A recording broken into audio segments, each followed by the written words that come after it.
पूर्व दिल्ली में मनाया गया 11वां अंतर्राष्ट्रीय योग दिवस। विधायकों की मौजूदगी से बड़ा कार्यक्रम का उत्साह। आयोजकों ने बताया, योग हमारे जीवन के लिए है जरूरी।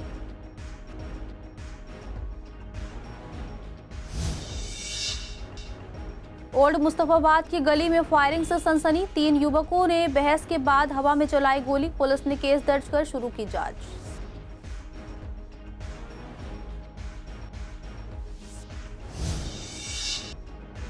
सोनिया विहार में चाकू की नोक पर लूट। पुलिस ने 2 आरोपियों को किया गिरफ्तार। लूटी गई बाइक और चाकू बरामद।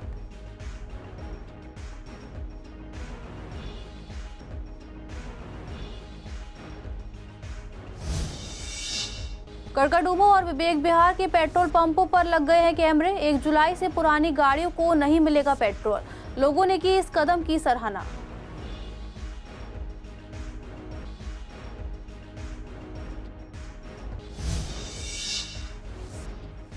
तैमूर नगर में दिन दहाड़े हमला। बदमाशों के हौसले बुलंद। ऑफिस में घुसकर की मारपीट।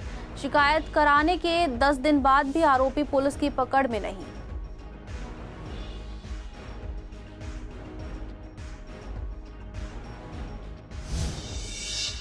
नमस्कार, आप देख रहे हैं CCN डिजिटल। स्वागत है आपका हमारे खास कार्यक्रम पूर्व दिल्ली खास में। बुलेटिन की शुरुआत करते हैं कुछ खास खबरों के साथ। आज पूरे देश में 11वां अंतर्राष्ट्रीय योग दिवस मनाया गया। पीएम नरेंद्र मोदी ने विशाखापट्टनम से देशवासियों को योग दिवस के मौके पर संबोधित किया। पूर्व दिल्ली के यमुना स्पोर्ट्स कॉम्प्लेक्स, सूरजमल विहार, शादरा के civil hospital, Saini enclave park और अविनाश चंद्र चड्डा स्कूल में योग कार्यक्रम आयोजित किए। इन कार्यक्रमों की शुरुआत डीएम ऋषिता गुप्ता ने की। वहीं मां शक्ति संस्थान ने यमुना स्पोर्ट्स कॉम्प्लेक्स में कार्यक्रम को आयोजन किया। इसको लेकर आयोजकों ने बताया कि योग हमारे जीवन के लिए जरूरी है। ये कई बीमारियों से बचाता है और शरीर में नई ऊर्जा लाता है। इस अवसर पर विधानसभा चीफ व्हीप अभय वर्मा, विधायक जितेंद्र महाजन, अजय महावर और संजय गोयल भी पहुंचे। लोगों ने कार्यक्रम की व्यवस्था की तारीफ की और कहा कि हर साल योग दिवस पर बेहतरीन आयोजन होता है, जिससे खुशी मिलती है। साथ ही योग का महत्व भी समझाया गया। मैं देख रही हूँ कि यहाँ कोई प्रोफेशनल नहीं बैठे हैं। यहाँ जितने लोग सामने योग करने के लिए आए हैं वो क्षेत्र की जनता है और क्षेत्र की जनता को ही संदेश देने के लिए आदरणीय मोदी जी ने ये पूरा का पूरा योग दिवस, जो पूरे विश्व में एक ऐसा वैश्विक पटल योग को दिया गया मोदी जी के माध्यम से कि आज पूरा विश्व योग दिवस मना रहा है। पर दिल्ली इससे दूर थी, योगा से भी दूर थी और यमुना से भी दूर थी। दिल्ली की जनता ने ऐसा जनादेश दिया, यमुना मैया ने। जो लोग दिल्ली को यमुना और योग से दूर कर रहे थे उनको धो दिया और अब सुपरिणाम है। योगा और यमुना के पक्ष में जनादेश आया था और उसका सुपरिणाम आज हम सब देख रहे हैं कि जैसे प्रकार पूरा विश्व मोदी जी के आह्वान से जुड़ा है। आज दिल्ली भी जुड़ी है और यमुना मैया के तट पर मुख्यमंत्री महोदया ने ये शानदार योगा का कार्यक्रम यहाँ पर आयोजित किया। योग हमारे रूटीन का एक इंटीग्रल पार्ट होना चाहिए और रोज़ हमें इसे करना चाहिए, क्योंकि ये एक गुड फिज़िकल हेल्थ के लिए भी बहुत अच्छा है। आपकी हेल्थ भी इम्प्रूव होती है, आपका मेंटल हेल्थ भी इम्प्रूव होता है। तो ये एक दिन सिर्फ एक सिंबॉलिक उसका सेलिब्रेशन है, उसके लिए अवेयरनेस के लिए, बट हमें अपनी लाइफ के रूटीन में इसको इंटीग्रेट करना चाहिए। 191 देशों में अंतर्राष्ट्रीय योग दिवस मनाया गया है और हमारे देश के यशस्वी प्रधानमंत्री जी ने विशाखापट्टनम में योग दिवस सेलिब्रेट किया और वहाँ से 5 लाख विशाखापट्टनम के लोगों ने उनके साथ योग किया। आज पूरे विश्व में अंतर्राष्ट्रीय स्तर पर 11वां अंतर्राष्ट्रीय योग दिवस मनाया जा रहा है। आज उसी के तहत शादरा और नॉर्थ ईस्ट डिस्ट्रिक्ट का कार्यक्रम जो है यहाँ पर आयोजित किया गया, जिसमें बड़ी संख्या में यहाँ के स्थानीय लोगों ने, अधिकारियों ने भाग लिया। योग ये एक ऐसा है जो वन वर्थ वन हेल्थ की बात करता है। मतलब है कि पूरा विश्व एक स्वस्थ रहे, वसुधैव कुटुंबकम की बात करता है, सर्वे भवन्तु सुखिनः की भाव करता है। और मैं सोचता हूँ कि अगर आपको स्वस्थ रहना है तन से, मन से, आत्मा से, तो योग करना चाहिए। ये सब आपके लिए भी है, आपके परिवार के लिए, आपके समाज के लिए, आपके। और योग के विषय में ये है कि ये एक ऐसी विद्या है जो तन, मन और आत्मा को एक साथ जोड़ने का काम करती है। ये एक ऐसी विद्या है जो तन, मन और हमारी आत्मा को सीधा सीधा प्रकृति के साथ जोड़ती है। और योग के माध्यम से ये कोई एक सिर्फ शरीर को मोड़ने और तोड़ने का काम नहीं है। इसके माध्यम से आपका शरीर भी संतुलित रहता है, आपकी जो मानसिक स्तर है वो भी संतुलित रहता है। लगभग 180 देशों ने आज योगा के कार्यक्रम में भाग लिया है। ये हमारे मोदी जी जो धीरे धीरे वसुधैव कुटुंबकम का भाव देकर के पूरे संसार को जोड़ने का काम कर रहे हैं। सब स्वच्छ होंगे, स्वस्थ होंगे, तभी हम देश का, समाज का, परिवार का जो कल्याण का कार्य है वो कर पाएंगे। आज सभी जगह योगा दिवस मनाया जा रहा है, इसीलिए हमने भी अपने यहाँ मनाया। हमारे योगा दिवस में एक विशेषता यह रही कि हमने अपने मरीजों के साथ में योगा दिवस मनाया, क्योंकि मेरे जो ज़्यादातर पेशेंट टीबी के हैं, इन्हें हम अदरवाइज़ भी एडवाइस करते हैं कि दवाई के साथ, दवाई के पहले और बाद में भी योगा रेगुलर करें, खासतौर पे प्राणायाम जो ब्रीदिंग एक्सरसाइज हैं जिससे लंग कैपेसिटी भरे। प्रधानमंत्री श्री नरेंद्र मोदी जी के आह्वान पर पूरा विश्व योग दिवस मना रहा है और इसी के तहत आज हमने भी अपने शादरा वार्ड में जो चेस्ट क्लिनिक है, इसमें अपनी सीएमओ मैम डॉक्टर बिंदु जी के नेतृत्व में उनके सभी यहाँ पे जो मरीज हैं उनके साथ में योग करा है।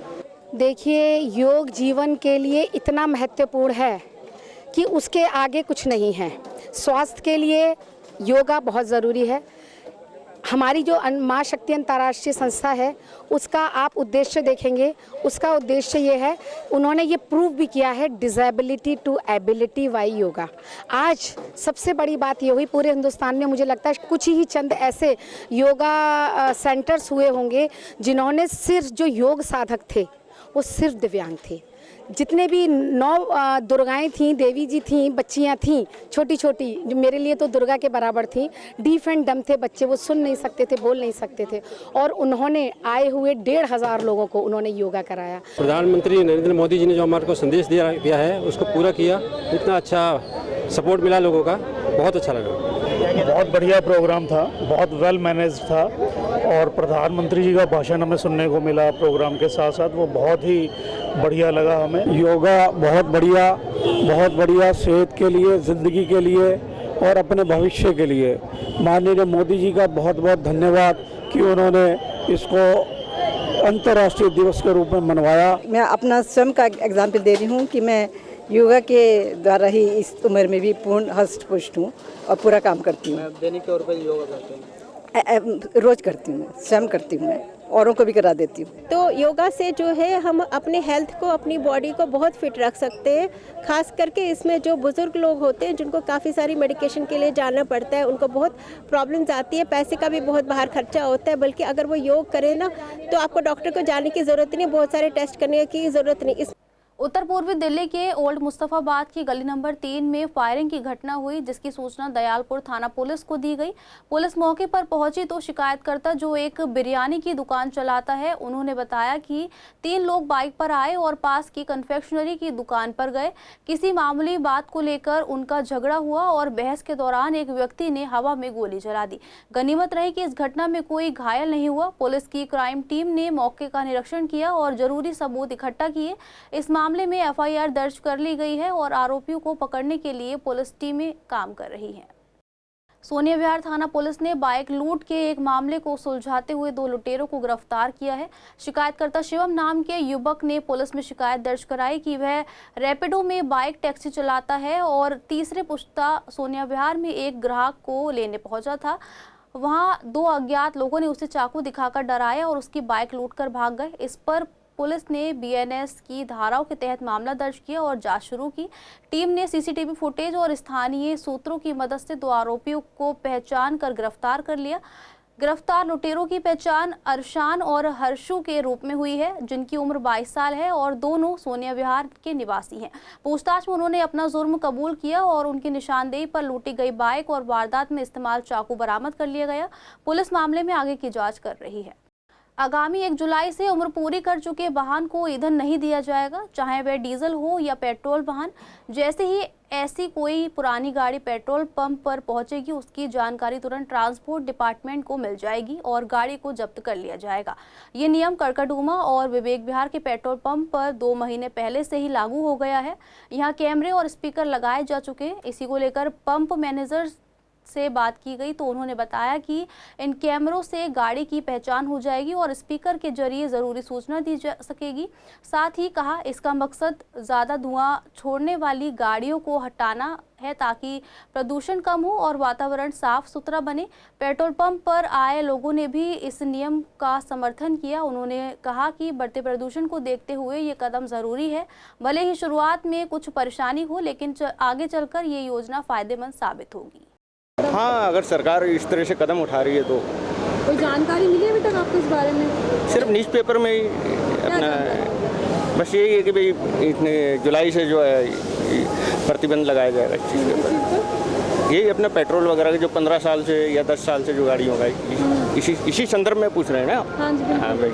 तो लग रहा है कहीं ना कहीं लोगों को नुकसान होगा कि जो पुरानी गाड़ी है वो नहीं चला पाएंगे, ऐसा कुछ लगता है? हाँ, होगा तो सही। क्या दिक्कत है? इनके पास अपनी गाड़ियाँ हैं। हाँ, जब 15 जब है पॉलिसी कहीं ना कहीं इन्वायरमेंट के लिए तो नहीं मैम, गलत चीज़ है, बिल्कुल गलत चीज़ है मैम। एक मिडिल क्लास के लिए तो बहुत डिफिकल्ट हो जाता है ना एक व्हीकल खरीदना, और उसके बाद जब आप एकदम से रूल ले आओगे नया तो वो बेचारा क्या करेगा। पहले आपने 15 साल वाला बैन किया, जबकि डीजल इंजन्स बहुत पावरफुल रहते हैं। अगर आपको बंदी करनी है तो फैक्ट्रीज बंद कीजिए ना, जो इंडस्ट्रियल एरिया है वो बंद कीजिए, वहाँ से पहले बंद कीजिए। आप सीधा मिडिल क्लास को पहले टारगेट करके उनकी चीज़ें बंद करते हैं। तो आप पॉल्यूशन के रूल्स को स्ट्रॉन्ग कर दीजिए, जब आप पॉल्यूशन करवाते हैं वहाँ पे स्ट्रॉन्ग कर दीजिए। जिनका पॉल्यूशन ज़्यादा हो रहा है उनको बैन कर दीजिए ना। उनके चक्कर में जिस इंसान का व्हीकल बिल्कुल सही चल रहा है वो बैन हो रहा है। वो नहीं, सही तो नहीं है। BS4, BS6, BS5 मॉडल आ रहे हैं तो फिर फ़ायदा क्या हुआ उनको लॉन्च करने का? दिक्कत होने वाली है लोगों को। दिक्कत तो होगी, फाइनेंशियली तो दिक्कत होगी। जिसकी जो प्रॉब्लम है गवर्नमेंट ने डाल रखा है ना उसमें एनवायरनमेंट के लिए ही, और फिर पेट्रोल भी जो फ्यूल आ रहा है वो भी है ना एनवायरनमेंट फ्रेंडली तो है ही, और तो वो गवर्नमेंट तो कर ही रही है उसमें कुछ ना कुछ। पॉल्यूशन के कारण कर रही है गवर्नमेंट, तो चाह रही है वो कि धीरे धीरे लोग EV पे शिफ्ट हों इसी वजह से। तो लगता है जिनके पास गाड़ियाँ हैं जो चला रहे हैं उनको प्रॉब्लम होने वाली है, तो मैं नया बाइक लेना। मैम कोई भी फैसला आएगा गवर्नमेंट का तो प्रॉब्लम तो स्टार्टिंग में होती है। नहीं, सही है, आप पुरानी गाड़ी हैं, प्रदूषण देती हैं, बट अच्छी बात है जो उनका फैसला बहुत अच्छा है, हमें बहुत अच्छा लगा। फायदा होगा इससे? बिल्कुल बिल्कुल, प्रदूषण कम होगा, एक वातावरण शुद्ध होगा। हमारे यहाँ ऑलरेडी 2 महीना पहले से कैमरे स्पीकर वगैरह लगा दिए गए हैं। जो पुरानी गाड़ी आती है स्पीकर उसे कंफर्म कर देता है कि ये गाड़ी जो है ख़त्म है। नहीं, कैमरे कुछ अलग तरीके, इसका जो है कैपेसिटी काफ़ी ये सड़क तक से चेक करता है। अच्छा, तो उनको पेट्रोल नहीं, अभी तो कोई गाड़ी ऐसी मिली है या नहीं? नहीं, हमारे पंप पे नहीं आई है, ऐसी गाड़ी कोई नहीं आई है। एक मोटरसाइकिल आई थी तो ऑलरेडी वो वॉशिंग करवाने के लिए आई थी, चली गई। उतना असर नहीं पड़ेगा मैडम, क्योंकि लोग बाग जो है आस्ते आस्ते अपना जो है वो ख़त्म ही कर चुके हैं। इक्का दुक्का ही सब कुछ होगा। दिल्ली में अपराधियों के हौसले लगातार बढ़ते जा रहे हैं। ना तो उन्हें कानून का डर है और ना ही पुलिस की पकड़ का। ऐसा ही एक मामला सामने आया है न्यू फ्रेंड्स कॉलोनी के तैमूर नगर से। यहाँ एक व्यक्ति ने बताया कि वह अपने ऑफिस में था और किसी पार्टी को 1 लाख रुपए देने जाने की तैयारी कर रहे थे। तभी 10 से 12 लोग अचानक ऑफिस में घुस गए और उन्हें ऑफिस की दूसरी मंजिल से घसीटते हुए नीचे रोड पर ले आए और वहां भी पूरी तरह पीटा। हमले में व्यक्ति के सर पर चोट आई और पसलियां में फ्रैक्चर हो गया। पीड़ित ने इस घटना की शिकायत न्यू फ्रेंड्स कॉलोनी थाने में की, लेकिन 10 दिन बीत जाने के बाद भी पुलिस अभी तक किसी आरोपी को पकड़ नहीं सकी है।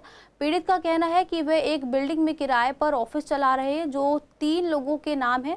उनमें एक महिला जो इस पारिवारिक विवाद में शामिल है, लगातार उनसे ऑफिस खाली करवाने का दबाव बना रही थी। घटना से 1 दिन पहले भी उस महिला ने उनके और उनकी पत्नी के साथ बदतमीजी और हाथापाई की थी। अगले ही दिन कुछ लड़के भेजकर उन्हें पिटवाया गया। पीड़ित का कहना है कि उनका महिला से कोई लेन देन नहीं है, फिर भी वह जबरन ऑफिस खाली करवाना चाहती है।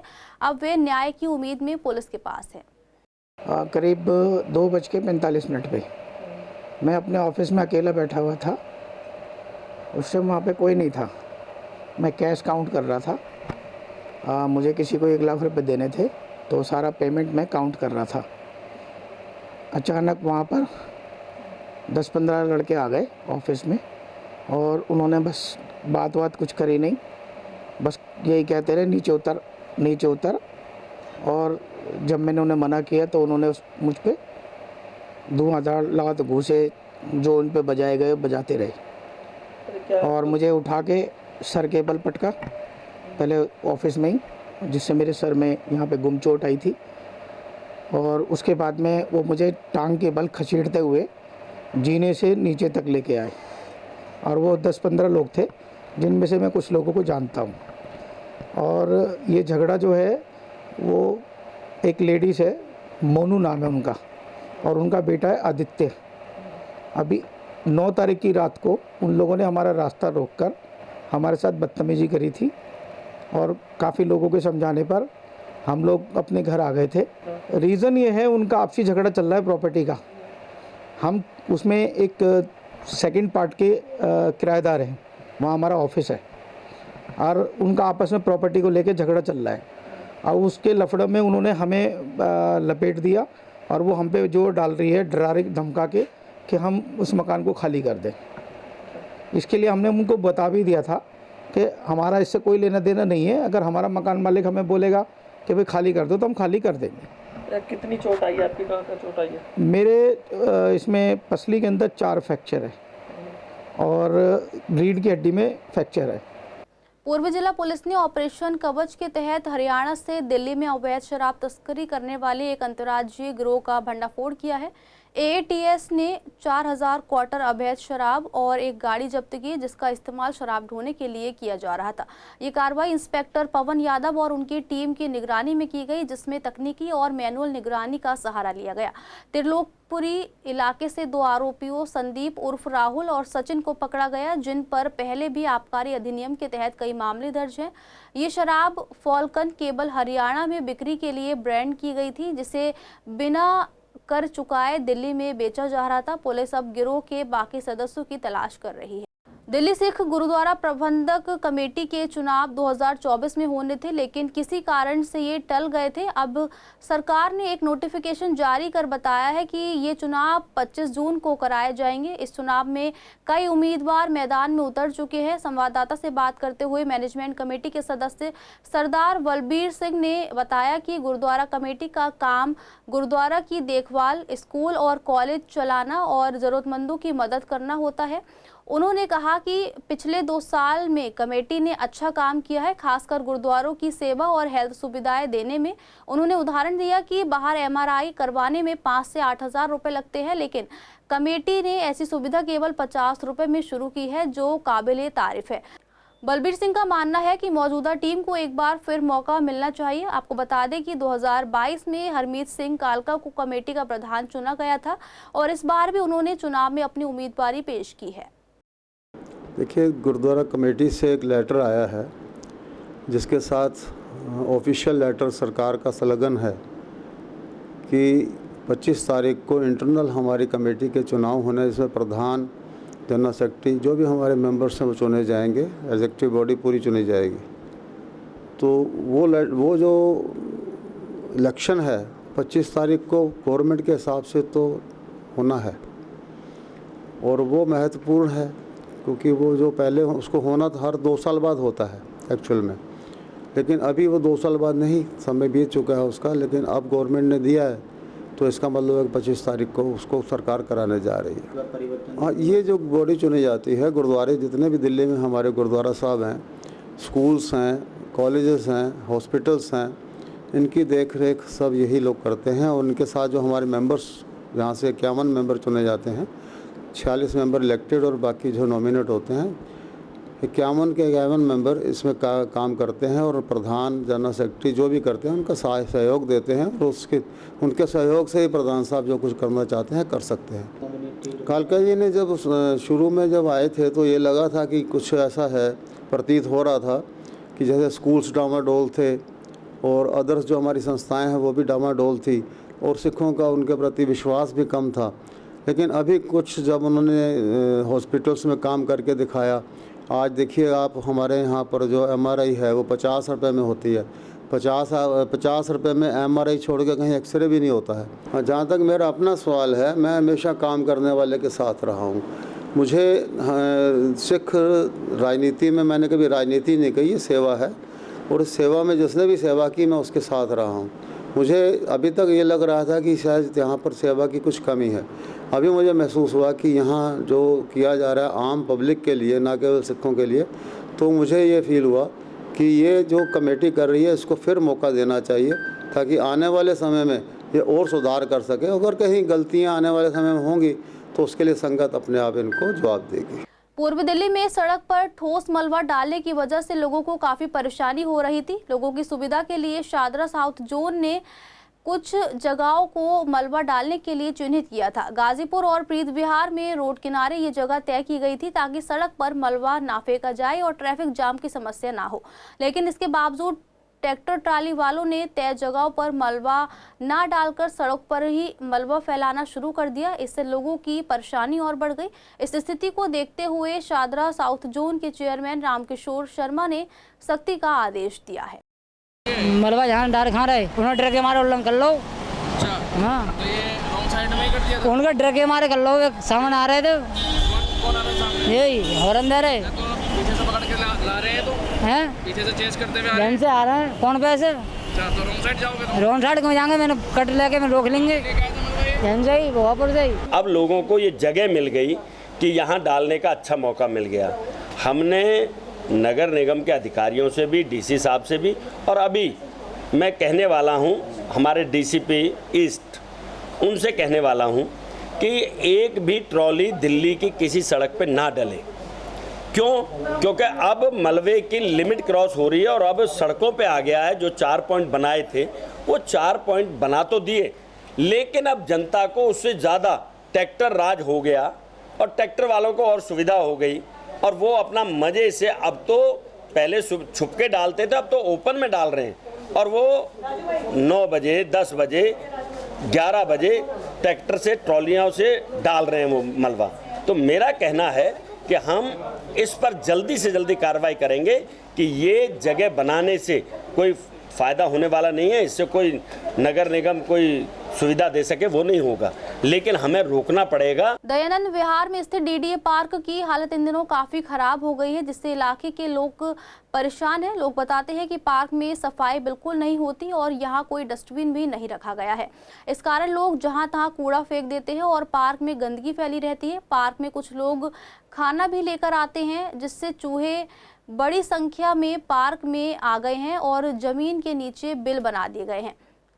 पार्क में कुछ लोग खाना भी लेकर आते हैं, जिससे चूहे बड़ी संख्या में पार्क में आ गए हैं और जमीन के नीचे बिल बना दिए हैं। इससे पार्क की ज़मीन कमज़ोर हो गई है। पार्क की घास बहुत लंबी हो गई है, जिससे काटा नहीं जा रहा है और पेड़ों की छटाई भी नहीं होती।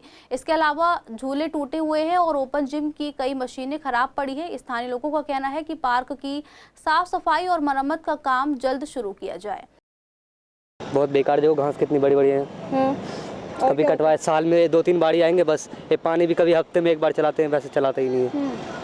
और क्या कमी नजर आती है जो इसमें सुधार होने की जरूरत है? और ये जिम विम टूट गए हैं, झूले करने वाले, बच्चों के लिए झूले टूटे हुए। हाँ। पेड़ों की कटिंग प्रूनिंग कुछ होती है? नहीं होती, साल में ही होता है मैम, 1-2 बार बस।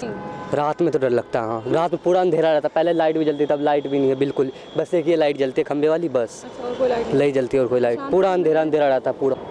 पार्क की कंडीशन तो बहुत ख़राब है। काफ़ी दिन से हम इसकी जो है ना कंप्लेंट देते जा रहे हैं, कितनी सरकारें बदल गई, बहुत ज़्यादा कंप्लेंट दे रहे हैं। क्या शिकायतें हैं यहाँ पर, कमियाँ क्या क्या हैं? यहाँ तो बहुत कमियाँ, सड़ी गंजेड़ी, क्रिकेट, पेड़ तोड़ देते, मतलब यहाँ का बुरा हाल है। अच्छा, और घास वगैरह काफ़ी जंगली घास यहाँ पे उगाई है। ये जंगली घास क्या, ये भी हम लोगों ने किया है। जो हमारे जानकार हैं उन्होंने पाइप इकट्ठे करके, पैसे वैसे इकट्ठे करके और फिर इसमें पानी वानी दिया। यहाँ पे कुछ भी नहीं है, कुछ भी। कोई गार्ड वगैरह हो यहाँ ना, कुछ नहीं है। तो रात के समय महिलाएं वगैरह आती है, नहीं आती?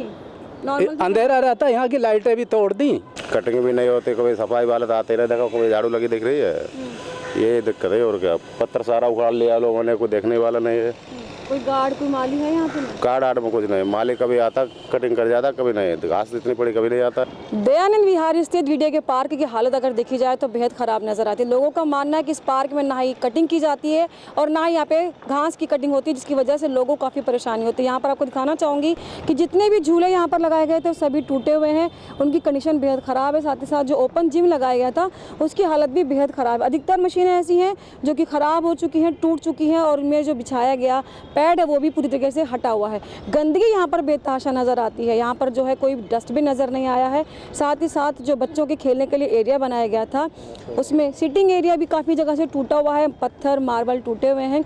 लोगों का मानना है कि इस पार्क में ना ही कोई गार्ड है ना कोई माली है, इस पार्क की देखभाल करने वाला कोई भी नहीं, जिसकी वजह से यहाँ पर काफ़ी ज़्यादा जो असामाजिक तत्व हैं वो यहाँ पर उजागर रहते हैं।